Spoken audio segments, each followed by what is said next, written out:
लेकिन दुर्भाग्य यह है, और मुझे कहने की हिम्मत दीजिएगा, जिस कश्मीर के माननीय मुख्यमंत्री तक ये कहते हो कि मुझे ऑटोनॉमी चाहिए, मुझे ऑटोनॉमी भी उस तरह से चाहिए जैसे कि अलग कंट्री को पूरी स्वायत्तता दे दी गई हो। हमने अभी 370 धारा उन्हें सौंप रखी है।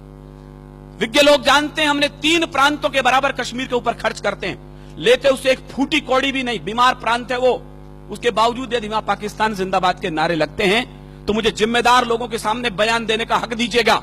और शायद मैं पहली बार बोल रहा हूं जिम्मेदार लोगों, तो मेरी हिम्मत को दाद दीजिए, मैं कहां खड़ा हूं और किसके सामने क्या बयान देने जा रहा हूं। कश्मीर वो बेवफा औरत हो चला है जो खाता हमसे है, पीता हमसे है, पहनता हमसे है और नैन मटक के पड़ोसी से करना चाहता है।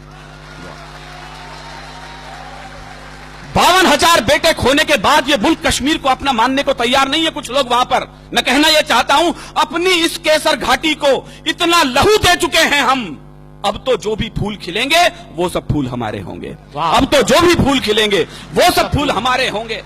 और फारूक साहब, आपके बयानों पर 4 टिप्पणी कहते मैं अपनी बात शुरू करता हूं कि अलग देश की मांग नहीं, यह देशद्रोह का नारा है। और कहीं कविता हो, भुवन जी जैसे बड़े भाई मेरे यहां बैठे, मैं आप तक पहुंचाता हूं। अलग देश की मांग नहीं, यह देशद्रोह का नारा है। ठंडी झीलों से निकला जो जलता सा अंगारा है, उन बेटों से गद्दारी है जो पर्वत पर सोए हैं। या पुलिस के जवान और सेना के जवान हैं, मैं आज की शाम उन्हें अपनी कविता सौंप रहा हूं। उन बेटों से गद्दारी है जो पर्वत पर सोए हैं, ना इंसाफी है उस मां से जिसने बेटे खोए हैं। और तुमको भी फारूक जी इसका, मुझे एक एक श्रोता के हाथ खड़े करके तालियां चाहिए इस बार मैं ठीक बोल रहा हूं तो, तुमको भी फारूक जी इसका सचमुच ध्यान रहा होता अगर तुम्हारा बेटा सीमा पर कुर्बान हुआ होता। अगर तुम्हारा बेटा सीमा पर कुर्बान हुआ होता, अगर तुम्हारा बेटा सीमा पर कुर्बान हुआ होता। तुम कहते हो कश्मीर के तुम ना जो सीएम होते, कहते हैं तो मैं हिंदुस्तान में हूं, यहाँ के विवादास्पद का सीएम हूं, में होता तो वहां का प्राइम मिनिस्टर होता। फारूक साहब, हिंदुस्तान में राजस्थान वो मिट्टी है जिसने इतिहासों को आईने दिखाए हैं, एक आईना मैं दिखाता हूं। तुम कहते हो कश्मीर के तुम ना जो सीएम होते, जाते पाकिस्तान वहां पर तुम उनके पीएम होते। फारूक जी अगर पाकिस्तान का, मुझे आपकी कमजोर तालियों के बीच कविता पढ़नी पड़ रही है, मेरा दुर्भाग्य भी हो सकता है। फारूक जी अगर पाकिस्तान का कुछ इतिहास पढ़े होते, फांसी के तख्ते पर तुम भी भुट्टो संग चढ़े होते। फांसी के तख्ते पर तुम भी भुट्टो संग चढ़े होते। फांसी के तख्ते पर तुम भी भुट्टो संग चढ़े होते। ये तो हम हैं जो गद्दारों को कुर्सी दे देते हैं, आस्तीन के सब सांपों को छाती पर सह लेते हैं। कोई रण में जीती भूमि भी वापस कर देता है, कोई सेना के लोहू से शाही को धो देता है, कोई मजहब के नारों से अलग देश बंटवाता है, कोई उग्रवादियों से जाकर हाथ मिलाता है। लेकिन ये तो हम लोगों की, मुझे केवल इशारे में नाम नहीं लेना, बोलना है, लेकिन ये तो हम लोगों की सब किस्मत में होना था। कुछ ऊंचे लोगों की गलती जीवन भर को ढोना था, कुछ ऊंचे लोगों की गलती जीवन भर को रोना था, कुछ ऊंचे लोगों की गलती जीवन भर को ढोना था। अच्छा होता, पता नहीं कितने लोग समझेंगे, अच्छा होता अगर पटेल कुछ लोगों को झटका देते, कुछ को आजादी मिलते ही फांसी पर लटका देते, कुछ को आजादी मिलते ही फांसी पर लटका देते।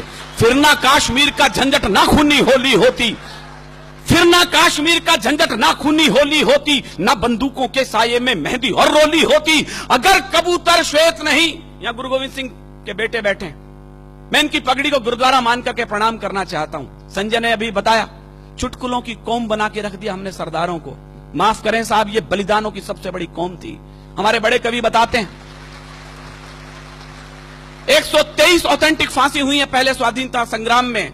आपकी तालियां इस बात को फख्र से बड़ा कर सकती है उनके बलिदान को कि 83 बेटे सिख मां की कोख ने दिए थे उसके लिए। क्या बात। हरिओम जी लिखते हैं, हम कर्जा खाए बैठे हैं गुरु गोविंद की कुर्बानी का, हम क्या एहसान चुकाएंगे उनकी आंखों के पानी का। हम उनकी गणना करते हैं आजादी के आधारों में, जिनके आगे जिनके 2-2 बेटे चिन गए दीवारों में, जिनके आगे जिनके 2-2 बेटे चिन गए दीवारों में। चापेकर बंधुओं के अलावा केवल दूसरा बलिदान गुरु गोविंद सिंह के परिवार से आता है। 4 बेटे थे, चारों के चारों युद्ध में और चमकौर के युद्ध में बलिदान हुए। 2 बेटे सरहिंद की दीवार में चिनवा दिए, 2 बेटे चमकौर के युद्ध में बलिदान हुए। रणक्षेत्र से दोनों बेटे आए मां के पास, मां प्यास लगी है। मां ने कहा शर्म नहीं आती रणक्षेत्र में खड़े हो, शत्रु के लहू से प्यास क्यों नहीं बुझा लेते।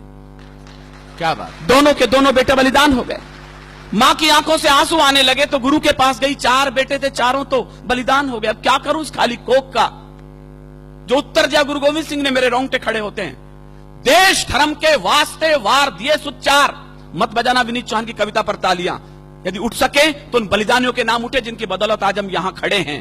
देश धर्म के वास्ते वार दिए सुत चार, अरे चार मरे तो क्या हुआ, ये जीवित कई हजार। वाह वाह, चार मरे तो क्या हुआ, ये जीवित भाई, कई क्या बात है विनीत हजार। भाई, चार वाह, मरे वाह। तो क्या हुआ, ये जीवित कई हजार। वाह। अगर कबूतर श्वेत नहीं, मेरे इशारे की भाषा, मेरी मजबूरी देखिए मुझे किन लोगों के सामने क्या बोलना है और अपनी बात भी कहनी है। एक आग का दरिया है और तैर के जाना है। मुझे दोनों पक्ष प्रतिपक्ष के लोग बैठे हैं और अपनी बात कहनी है।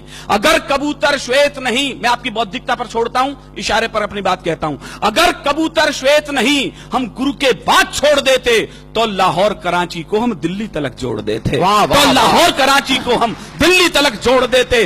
अब भी अटल इरादे लेकर भारत के लोगों जागो, शांति मंत्र की पूजा छोड़ो, दुश्मन पर गोले दागो। शांति मंत्र की पूजा छोड़ो, दुश्मन पर गोले दागो।